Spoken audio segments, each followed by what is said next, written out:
This is Dr. Jeffrey Hudon in his teaching on biblical archaeology. This is session number 3, Archaeological Methodology.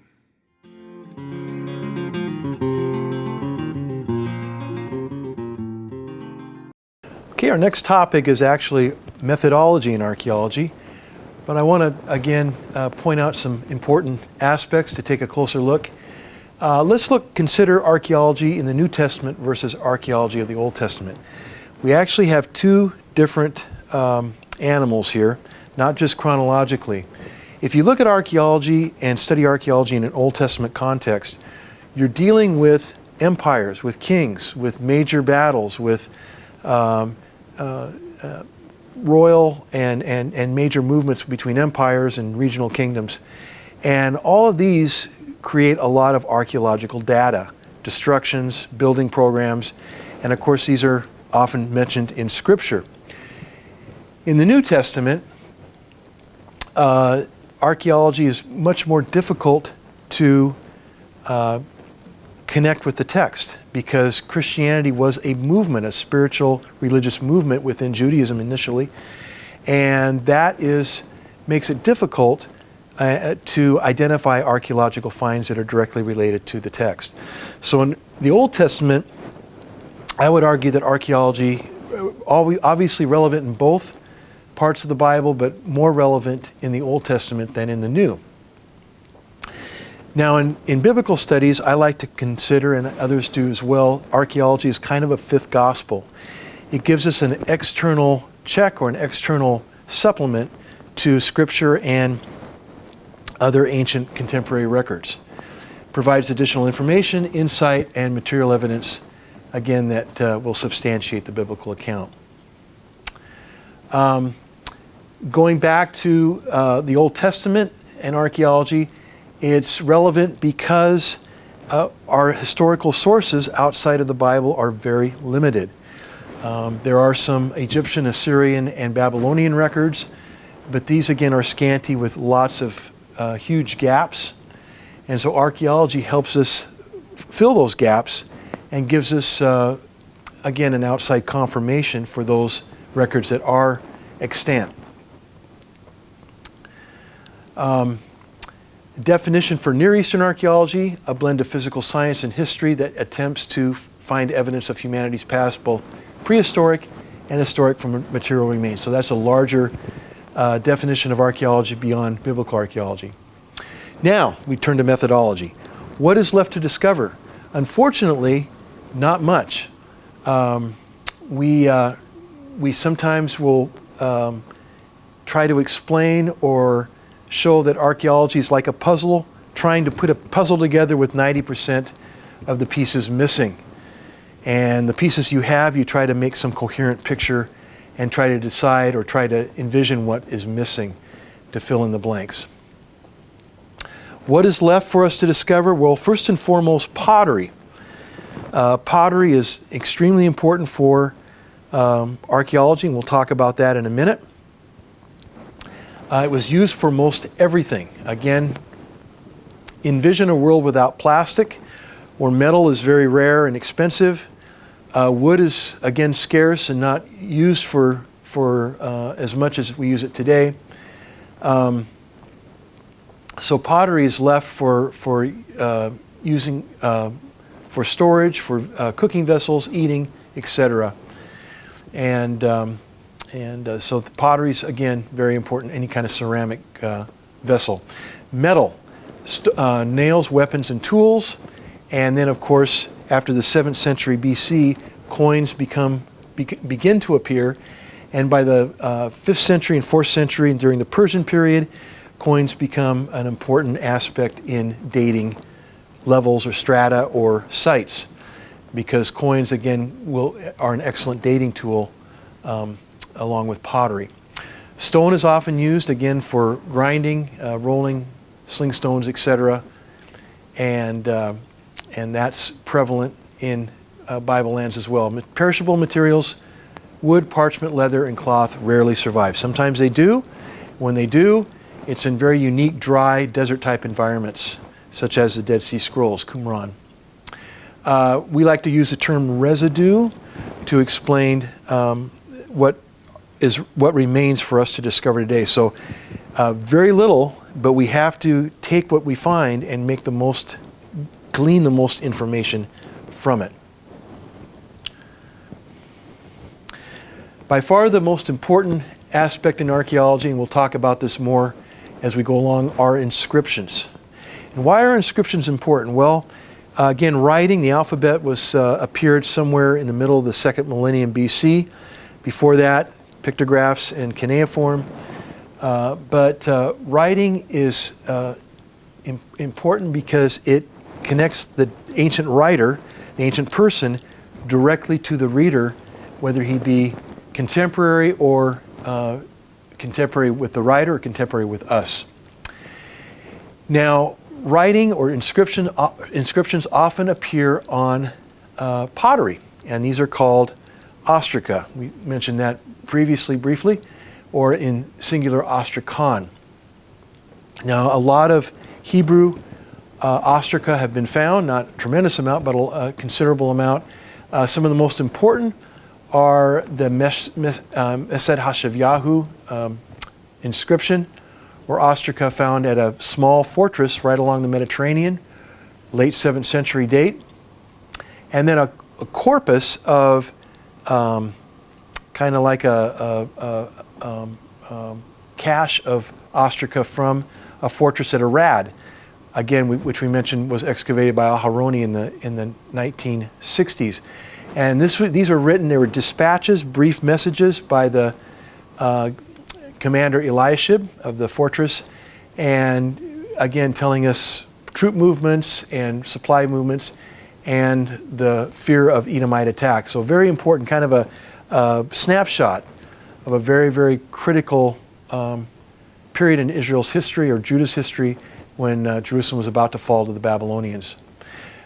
Before that, the Lachish ostraca were found in the 1930s in the inner gateway of the major city of Lachish. Again, same time frame. Judah's falling to the Babylonians, and these are, again, dispatches, sometimes desperate in intent, wanting information about what cities have fallen to the Babylonians, what have not. And poignantly, one of the Lachish letters, or Lachish ostraca, is very similar to Jeremiah 34:7, when it mentions that only Lachish and Azekah remained aside from Jerusalem without falling to the Babylonians. And this, one of the ostraca there that I've got up on the PowerPoint, the text of it parallels that very, very well. How to date remains, again, coins for later remains from the Persian period on. Pottery, we'll talk about that. Architectural and artistic styles change, as does pottery. And of course, in the last couple generations, carbon-14 or C14 dating for organic materials is very important, as well as historical sources outside of the Bible that are contemporary with the biblical text. So all of these are important for dating remains. Finally, archaeology is a destructive science. And again, you cannot excavate a site twice. And we talked about the importance of getting data published. If you don't publish the data, or the data isn't published from a dig, everything's lost, because you can't go back, usually, and re-excavate what you already have. You can maybe find places where they haven't excavated to test their conclusions or to make sense of the site, but unless you have data from the excavators that they've kept records, you have nothing except maybe some artifacts. And those are, again, digging is usually done in 5 by 5 meter squares or a trench, and that is how you glean your data from that. Excuse me.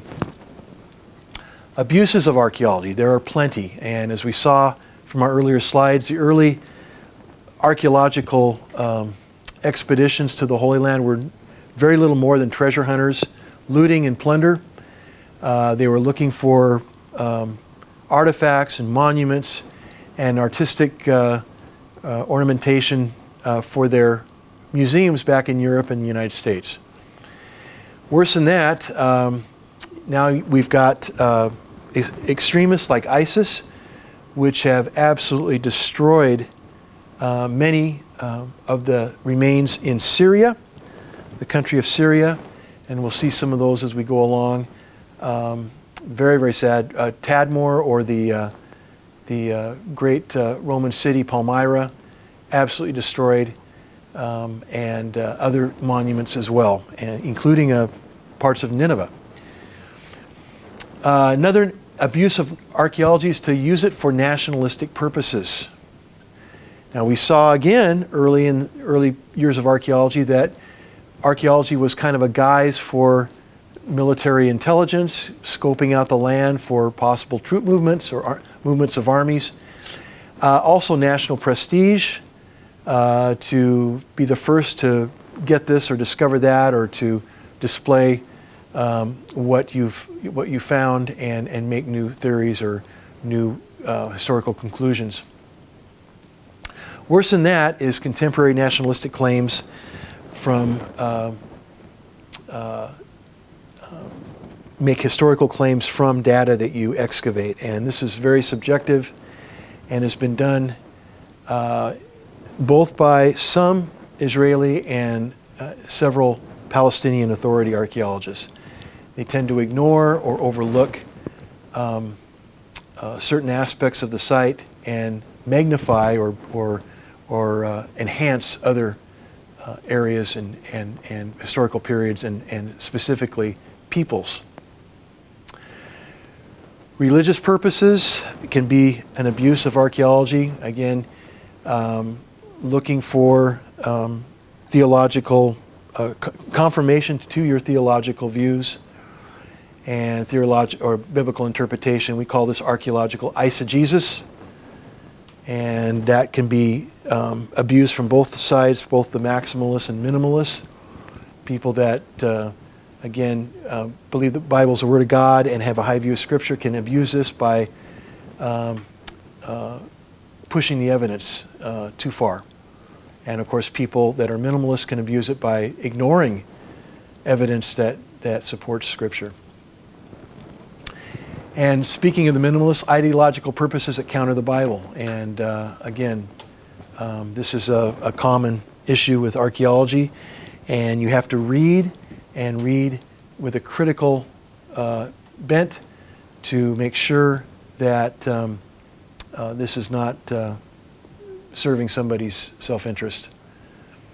And the field of archaeology has a lot of large egos, and that is true as well. So people need to be well aware of all of these. Okay, proper use of archaeology to answer questions, to satisfy a quest for knowledge about the ancient past, and a deep desire to make a contribution to, again, answer some of these questions, make suggestions about perhaps it was handled this way or done this way, and this is some archaeological evidence that may support that.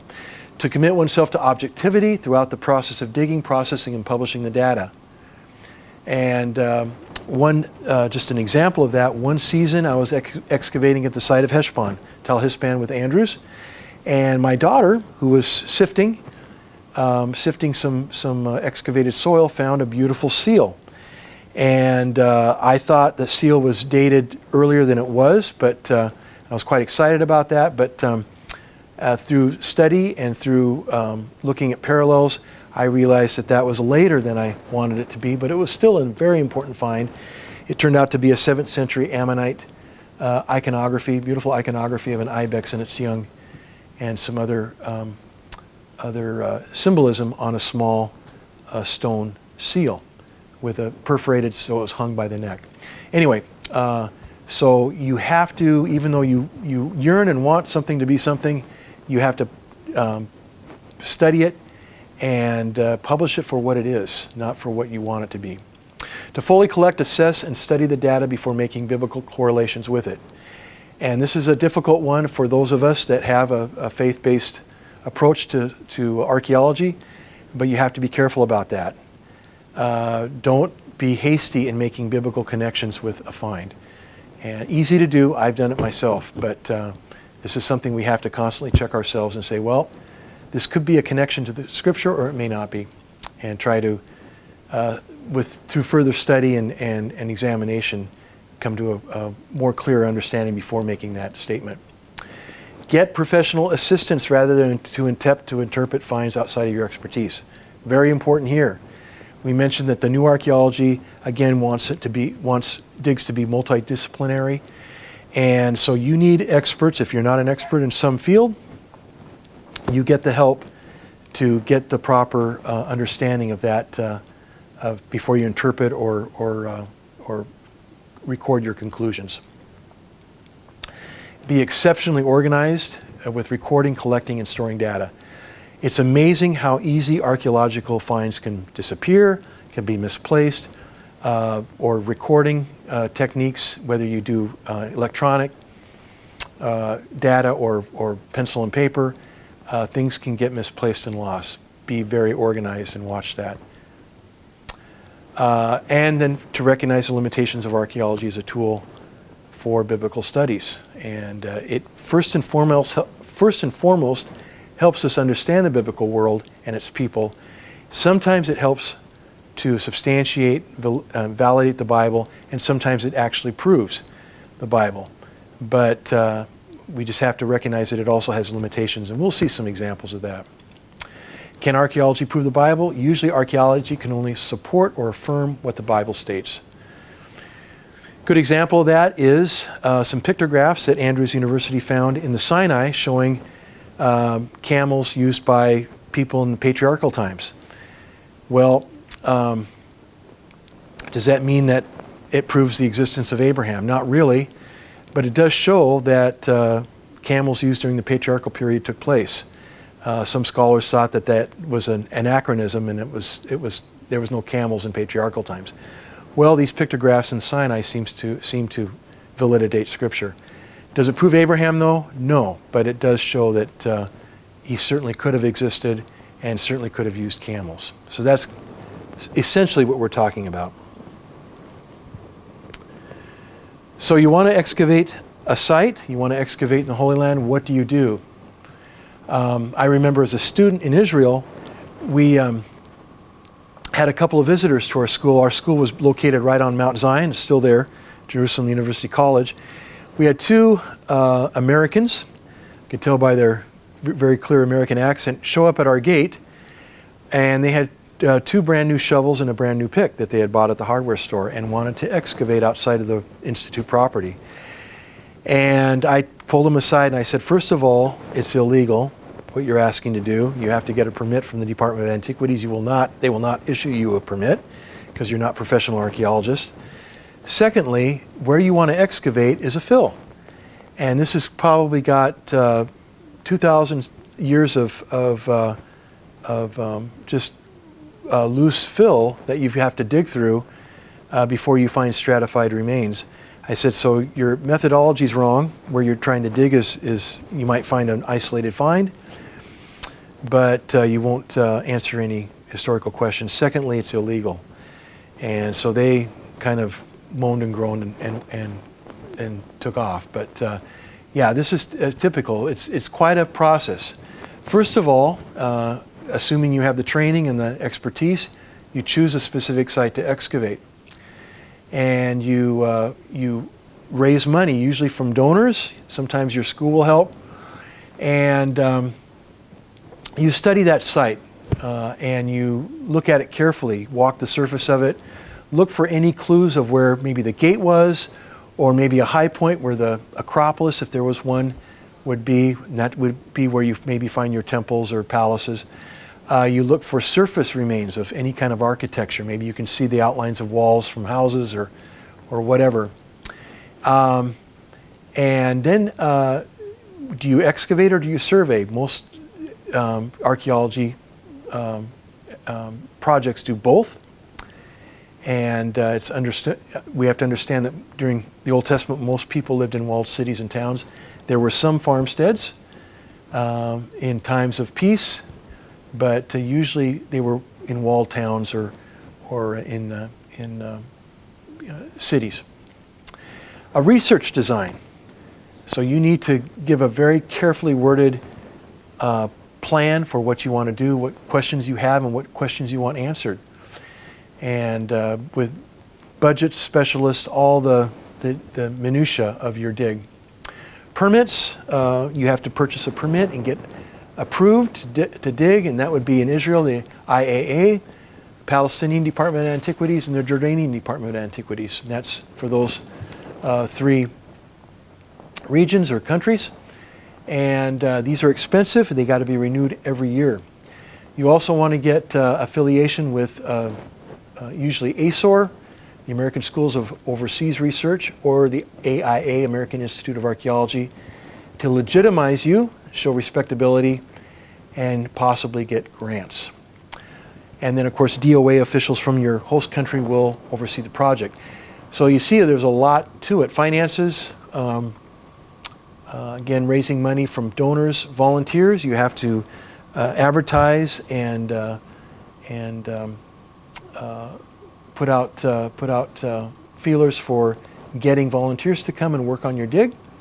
And if you're doing it through a school, which most projects are through schools, you have students that can get academic credit. Again, recruiting of staff, your specialists must be done. Equipment is expensive, and oftentimes a lot of equipment needs to be renewed annually. And you can see all of that logistical issues coming to fore. And then finally, local and regional surveys. You have to look at your site in context. And so you're just not looking at your site, but you have to look at the surrounding region and do studies of that, maybe do surveys, and look at your site in the context of a larger region. Very, very important. So a lot goes into that. Okay, just to summarize, what do we search for? Answers. First of all, the site that you're excavating on, what was its ancient name? Some of those, again, remain because of the Arabic name. The toponomic name is preserved. Others are not. We have worked at 3 sites. I've worked at 3 sites in Jordan. And 2 of those sites, we do not have a name preserved in the Arabic. Tel Jalul, which we cannot find any ancient name close to that. And Khirbet Safra, which is clearly a modern Arabic name because of the meaning of Safra. Again, we get saffron from, it's a yellow ruin, and there's yellowish bedrock and stone at our site, so that's clearly a modern name or semi-modern name. Others do have the ancient name is preserved, like Tel Hisban for Heshbon. Okay, so site identification, periods of settlement. When was your site settled? When was it occupied? Was it occupied during the period of the judges or the period of the monarchy, period of the patriarchs? What was the time frame there? And why was it abandoned? Was it a human agent that caused the abandonment, maybe a destruction? The city was burned, or was it famine, lack of food, so people left? Was it an earthquake? What was the reason the city was left or abandoned? Who lived there? The ethnicity of the inhabitants. Were they Israelites? Were they Moabites, Ammonites, Arameans? And some of these people groups are difficult to identify in the material culture. There's certain indicators. Some pottery is unique to certain ethnicities. Some artifacts are, some finds are, but sometimes that's very, very difficult. Okay? And if it's destroyed, who did the destruction? And again, sometimes you can have clues, like for instance, Scythian arrowheads outside of the Jerusalem walls show clearly the Babylonian destruction, since they used that type of an arrowhead. But most of the time, unless you have historical sources, it's difficult. Inscriptions, epigraphic material written on stone, ivory, or ceramic, sometimes on plaster, parchment, or leather fragments. Always looking for those. I want to spend a little bit of time on inscriptions and mention something else here. If you travel to Egypt, which I was just at this last month, Again, you see hieroglyphs on everything, on walls, on columns, on every place. There's hieroglyphic writing, pictographs. When you go to Mesopotamia, you have just constantly finding clay tablets, and there are caches of those. We have thousands of these to read. But there's almost a conspiracy of silence when you come to the Levant, meaning Syria, Jordan, Lebanon, Israel, Palestine. And why is that? Why don't we have a lot of monumental inscriptions or just simply inscriptions from the Holy Land? And again, it's known as kind of a divine conspiracy. Why not? One possibility is that the peoples of that area of the Levant may have written inscriptions perhaps on plaster on top of stone or mud brick walls and wrote it in ink, and that simply did not survive. So we have lots of standing stones, masivot, and other monuments that are bare, and they're not inscribed, they're not incised, there's no cuts made in the stone to read anything. We do have ostraca, which of course are ink, but they sometimes survive on pottery. Why not monumental inscriptions? Well, that might be the reason. They were put on plaster, written on plaster, and that wore off over the years.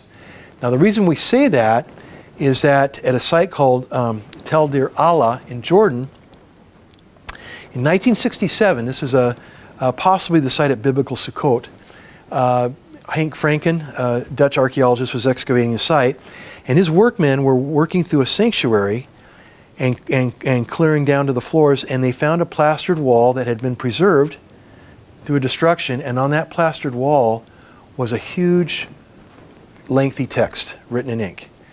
And it was very fragmentary and very difficult to peel off that wall and preserve, but they did that, and because of that find, they were able to read the name of Balaam, son of Beor, in a slightly later context, showing him to be a religious figure in their history, and again confirming to a certain extent the narrative in Numbers 22 through 24 of the oracles that Balaam pronounced to Israel, for Israel rather than against Israel. So important finds, but again, it was kind of by accident that plaster wall was preserved throughout the centuries, maybe dating to the 9th century BC. But because it was, we have this long text mentioning Balaam. So that's basically the best perhaps explanation of this very, very much lack of monumental inscriptions. We just have small fragments, aside again from the Mesha Stela and some other Moabite inscriptions, very little. So a material cultural object is simply anything made, altered, shaped, or deposited by humans. And so those are the three things we search for, probably in not necessarily in that order. I think inscriptions are the most important, but answers to the questions we have, and then of course cultural objects that will tell us and a little bit more about who lived there and what happened. So we end with the quote, "The stones do cry out." We just need to listen very carefully. Okay, we talked a little bit about pottery. Why is pottery so important? I like to make an analogy between pottery and cars.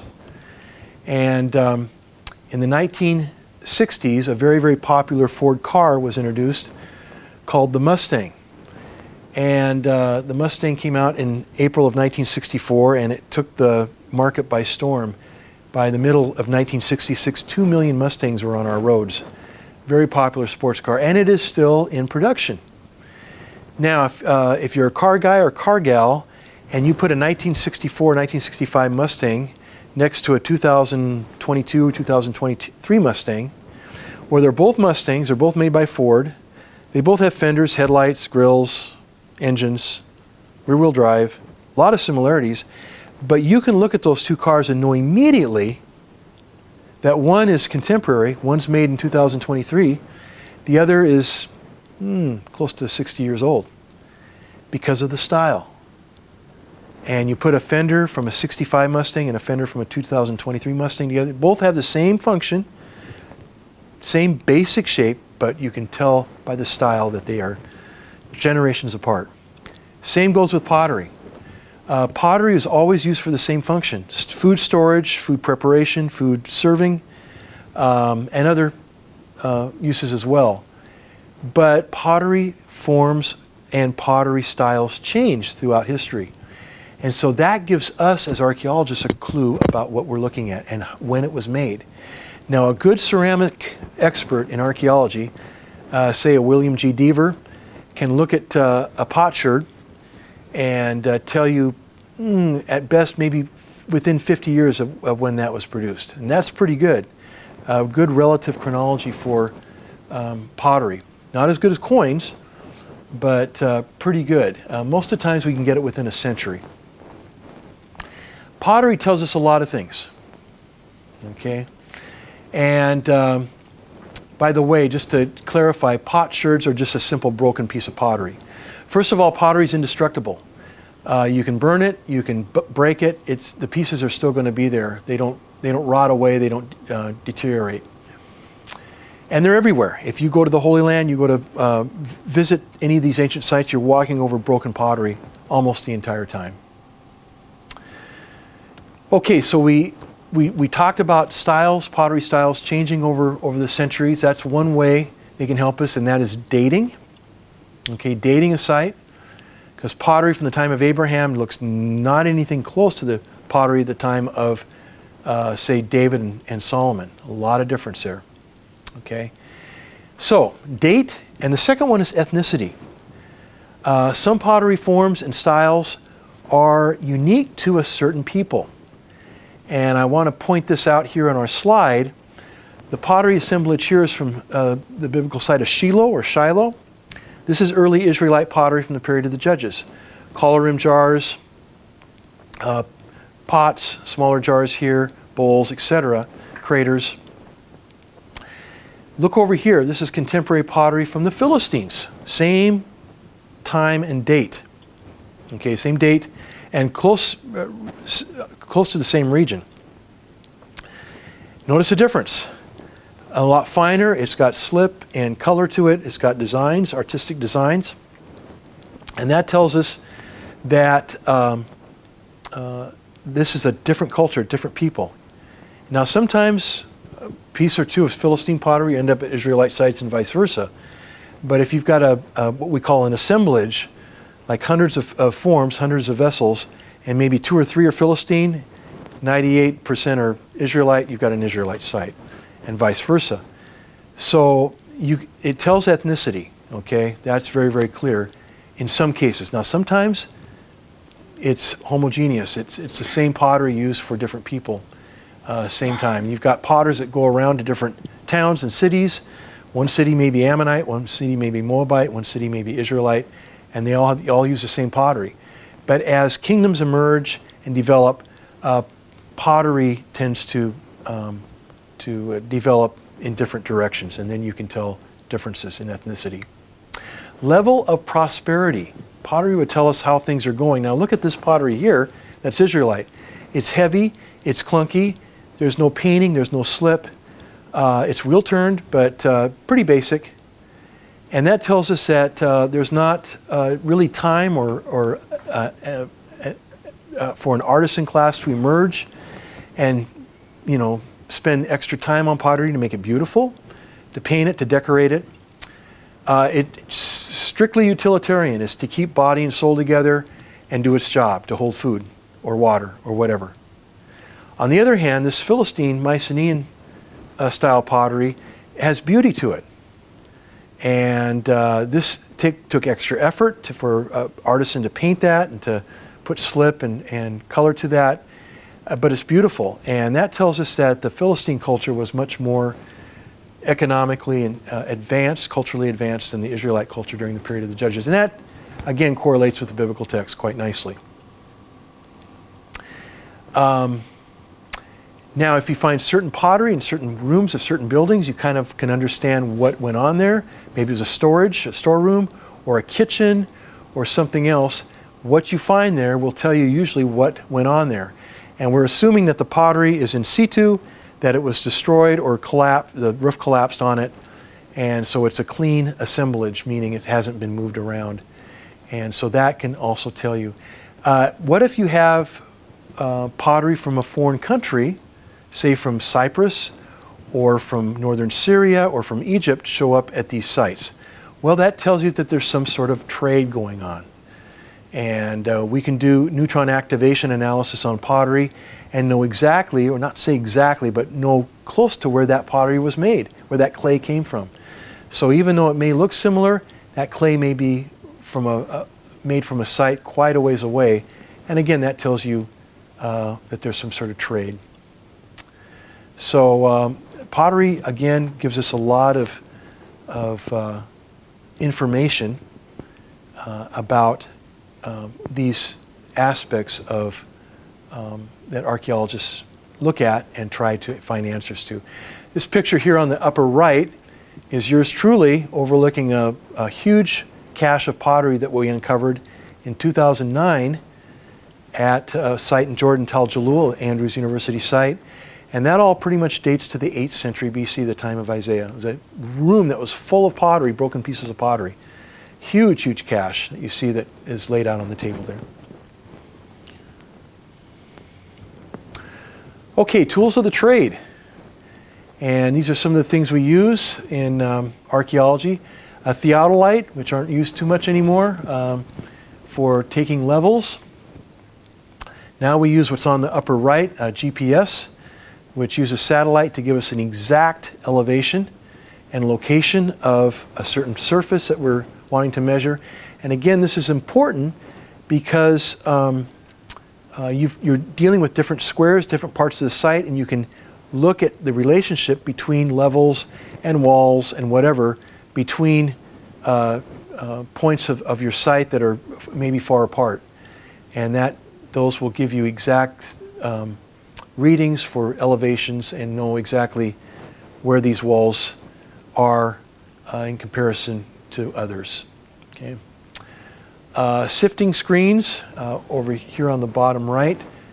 We have a young lady sifting soil, and sifting screens will help you catch small items like seals or beads or small artifacts or tools or whatever that are small and can easily be missed. So we try to sift all of our soil, and because of that, we find a lot of goodies, for lack of a better word. Some things that we don't have include a gufa. We don't have that here in North America. This is an old reused automobile tire with some handles bolted or stapled on, and those work good for hauling dirt, hauling soil, and they're very indestructible. You can rebuild them if they break apart. Very popular in the Middle East. Trowel, like masons use, are almost indispensable for doing careful work around artifacts or installations. A small hand pick and brush if you're dealing with very delicate work. And again, toothpicks and other dental picks are also used for cleaning very delicate objects. So that's just a little overview of some of the tools and instruments we use. There's two types of ways of excavating a site, and we've mentioned them before, but I'll go into more detail now. There's the square method, and we have, again, 5 by 5 meter squares. It's actually 6 by 6, but you have borders around each square. And why do we leave these borders? Why don't we just clear the whole thing off? Well, we leave these standing borders, or bulks as they're called, to give a vertical dimension to our excavation. In other words, if we dig down, we can see, kind of like a layer cake, when you cut a piece out of a layer cake, you can see perhaps a phase or two in that dirt wall, and maybe we missed it, maybe there was a floor there, and we dug through the floor, but you can see it in the vertical bulk. So this is kind of a control device to keep us honest in our digging. And then of course you've got these 4 exposed squares, and you can see what's on the floor, the bedrock there, whether it's walls or floors or whatever you come up with. And but again, you've got some places where you don't have access to that. Now, if you find something interesting, you can also take out a bulk after you excavate both squares and make it one large exposed area. So that's very, very popular. The other way is by trenching. And this is a picture of the famous Neolithic tower at Jericho, one of Kenyon's trenches, huge. And this is another one that we did in Jordan, a place called Tel Umeri. And that was a kind of a trench that went up through the defensive systems along the slope. And they're able to date all the different defensive walls of the site. Here's again a section of that from that important site in central Jordan. Okay. Archaeologists do love destruction layers and people's misfortune. When a site is destroyed violently, roofs cave in, fire, everything is like a time capsule, because everything is exactly how the people left it, maybe just a few minutes earlier. And so we dig through the rubble and the burn layer and maybe the collapsed roof, and we've got a beautifully sealed locus or loci, areas that are unique and peculiar, and these are untouched. And so we can really get a lot of data from these sealed loci. And so that's something that archaeologists appreciate, even though at the time in antiquity it was a tragedy. We've used the term tells a lot, and this is 2 examples of ancient tells. Again, tells are an artificial mound, and that's what it means. The word means in both Arabic and Hebrew. But they actually are ancient cities that have been destroyed, rebuilt over the centuries. Now notice the difference between these 2 tells. This is Beit Shan in the Harod Valley, looking to the west. Look at how tall that is. That has many, many superimposed cities, one on top of the other there, up to 30 by the estimate of the excavators, over probably thousands of years. The tell on the bottom is a lot lower, and it only has maybe 3, maybe 4 layers in it. That's Tel Beersheba, that's biblical Beersheba, biblical Beit Shan. And that was actually, that site was apparently established during the period of the Judges, and perhaps destroyed in the late 8th or early 7th century BC, so just a few hundred years. But even then, you've got evidence of town planning inside. You've got large storehouses. You've got a water system here that you can go down subterranean and get water without having to go outside of the city. So it was very well planned and built. This is the gateway here, inner gateway. And it was a city of the Kingdom of Judah during the monarchy. But again, lower, because it didn't last nearly as long as Beit Shan. Here's a section through a tell, and again, you have to think of a layer cake and see all the different examples of a city layered over another city, and so on and so on. Now it gets confusing and it gets complicated, because maybe one city they make a cistern, or they cut through an earlier level. So and maybe a level's cleared away and doesn't even exist anymore. They just totally cleared that level away and built something else. So tells can be very complicated. Stratigraphy can be very complicated, so you have to dig very carefully. And again, that vertical section is going to tell you a lot if you can keep that preserved in your bulk, in your area between your squares.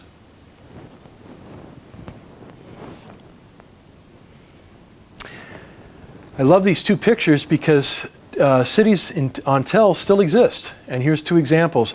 Arbil in Iraq, beautiful example of what an ancient city looked like. Here you can see the tell, the glacis, the sloped edge of the tell, the walls, and the city inside. And this is a functioning city that is an ancient Old Testament style city in Iraq. Another one, Aleppo, the Aleppo citadel in Syria, same deal. You've got a walled tell with a gate, and just like they would appear in the Old Testament. So those actually still exist, at least in those two circumstances. Okay, the other example besides a tell is a kirbeh. A kirbeh in Arabic means ruin. It's simply a site that is on the surface, not very deep. The stratigraphy is very shallow. And the Hebrew word for that is horvat or horva, same meaning. And these are cities or towns or sites, maybe a farmstead, whatever, fort, that only existed for a short time. And they were abandoned, and they just simply did not survive over the centuries to build up accumulation and levels and complicated stratigraphy. This is our site we dig at in Jordan called Khirbet Safra. This is a top plan, and this is the actual aerial photo. And you can see, it's perhaps hard through the picture here, but you can see the line of the wall. You can see line of houses here along the wall. There's a lot you can see right on the surface. You can see wall lines and features, architectural features that have survived through the centuries. Now this is a rare find because this is a city from the period of the Judges. Probably, it was probably abandoned or left during the period of the early monarchy, the time of David. And we don't know why. And but we think it was established around 1250 BC, but it was really never settled again. So you don't have later peoples coming, clearing the site and building something else, except for one area in the Byzantine period. There was a farmhouse we found on the side of the tell here. And so this is a pristine city from the period of the Judges that existed probably until the reign of David. And so that hasn't been contaminated or destroyed by later occupation. And that's pretty rare. So we're pretty excited about that, and we have found some very exciting things as well relating to that. Chronology, known as the backbone of history. Now I'm speaking today from Andrews University, and Andrews University had a very famous Old Testament scholar by the name of Edwin R. Thiele. You can see his dates there. He's actually buried here in Berrien Springs. But he was an Old Testament scholar that was trained at the University of Chicago. And he had just a passion for trying to solve biblical chronology, and specifically the chronology of the kings of Israel and Judah. And by just looking at the text, the dates would not line up. And many people thought, well, there was maybe corruption in the text. Maybe there was people altered the text. Later copiers of the text did something. But Thiele went back and figured out that they used two different calendars, the Kingdom of Israel and the Kingdom of Judah, and a different accession year system. And when he finished his work, they harmonized beautifully.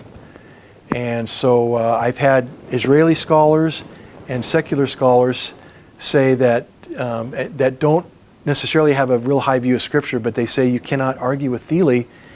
It works.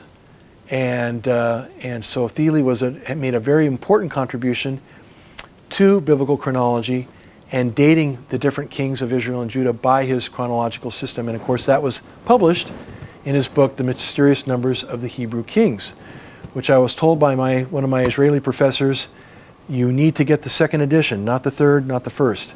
Third edition, apparently he fiddled with it and actually didn't make it as good. But that's an important work and important for putting things in the right chronological place. Okay.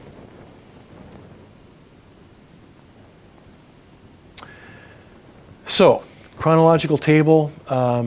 This is the periods that most archaeologists work in. We're missing the Neolithic or New Stone Age here. Chalcolithic, the Copper Stone Age, begins around 4000 BC. followed by the early Bronze Age. The end of the early Bronze Age is your probably period of Abraham. Middle Bronze Age is your period of the patriarchs, generally, roughly. Late Bronze Age, the period of the oppression and the exodus from Egypt. Iron Age 1 is a period of the settlement. Iron Age 2 is a period of the monarchy. David, Solomon, and the kings after them. The fall of Jerusalem is, there's a short period of time that some scholars call the Babylonian period. But then the Persian period starts up in 539 BC and lasts until 333 BC in the arrival of Hellenism under Alexander. And that, of course, ends in 63 BC when Pompey conquers Jerusalem, starting the Roman period, which ends, or transitions, I should say, into the Byzantine period during the reign of Constantine. And that goes on until the fall of the Byzantine Empire to Islam in the 7th century AD. So that's roughly the periods of time that archaeologists that work in the Holy Land, that work in biblical archaeology, deal with. Okay. Now, Genesis uses the Hebrew term toledot, or histories or genealogies, including the Table of Nations in Genesis 10, to condense or highlight areas, or eras rather, or lengthy periods of time from Adam to the flood. So this is not the course or the time to discuss how old the earth is, but we have to understand, I believe, that these are condensed. We have other genealogy lists in the Bible that show clearly that some are condensed and some are full. So these could have lasted much longer, maybe even tens of thousands of years, rather than the famous 4004 BC suggested by Bishop Ussher. Okay, the final slide in this series is, I use this with my students to show what archaeologists try to do. And the picture here is of a late 19th century log structure, hand-hewn log structure that was a chapel. And it exists today on the campus of Bethel University, Mishawaka, Indiana. It's called the Taylor Memorial Chapel. However, it was originally erected and built in Union, Michigan, quite a ways away. And it stood there in various states of disrepair until I think the 1980s, when funds were raised. It has some significance for the missionary church denomination. And they disassembled this chapel and moved it to Mishawaka, put cement footing and cement floor underneath it, wired it up, put modern windows in it, electricity of course, and re-erected it using new materials to fill the gaps between the pieces of wood, the layers of wood. And today it's kind of a historical site. Now, as an exercise, think of this going forward in time, maybe 500 years, and Taylor Memorial Chapel's in ruins. And maybe it's still standing, maybe it's collapsed, but there's something there.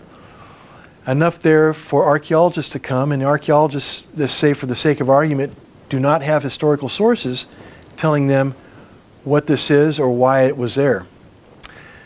So this creates a problem for archaeologists, because archaeologists at that time would look at the way that this chapel was built, the style, the wood, the way the wood was, and recognize that that is probably 18th or 19th century AD. It's not later 20th century, not at all. So the style of the building materials is 19th century. However, the floor, the footing, the remains of an electrical system in it are late 20th century. So they have to figure out, they have to interpret what happened here.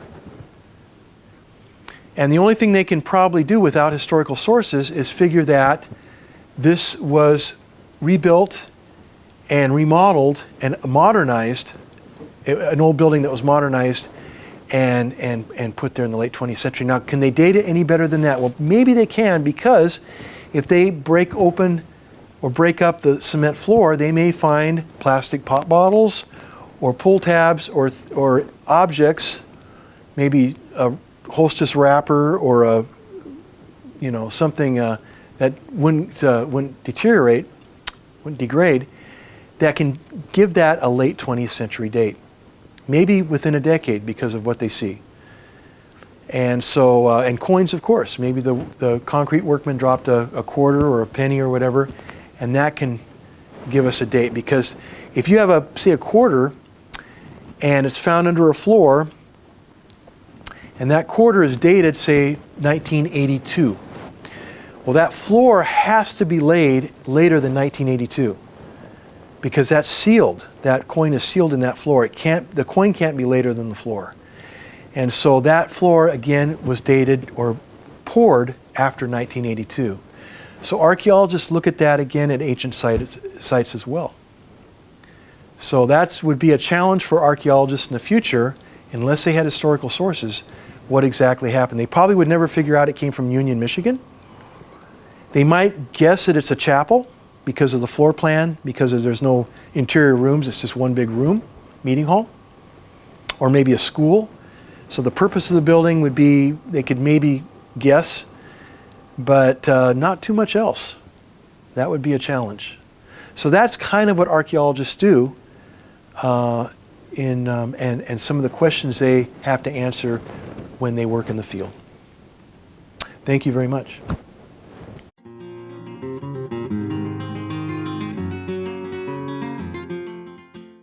This is Dr. Jeffrey Hudon in his teaching on biblical archaeology. This is session number 3, Archaeological Methodology.